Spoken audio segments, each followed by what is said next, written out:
दाखवणार आहे. गोष्टीचे नाव बोकडाची फजिती. एक कोल्हा होता, त्याला खूप तहान लागली होती. तो पाण्याचा शोध घेत एका विहिरीजवळ पोहोचला.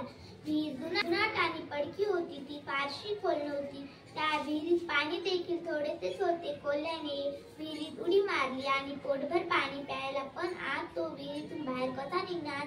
तो विहिरीच्या एका कोपऱ्यात उभे राहून तेथे कोणी येण्याची वाट पाहू लागला. तेवढ्यात तेथे एक बोकड आला. त्याला सुद्धा तहान लागलेली होती. त्याने विहिरीत डोकावून पाहिले तर त्याला विहिरीत कोल्हा दिसला. त्याने कोल्ह्याला विचारले, गड्या कोल्हे भाऊ, पाणी कसे काय आहे? कोल्हा म्हणाला, अरे बोकडा, तुला सुद्धा हे पाणी फारच गोड आहे. शिवाय येथे खूपच गारवा वाटत आहे. तू येथे ये आणि हे थंड पाणी पिऊन तुझी तहान भागव. कोल्ह्याचे हे गोड बोल ऐकून बोकड उतावळी झाला. त्याने लगेचच विहिरीत उडी मारली.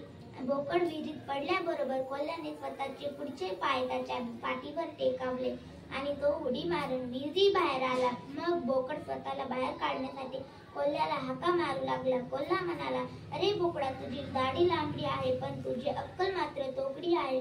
विहिरीत उडी मारण्याआधी विचार का नाही केला?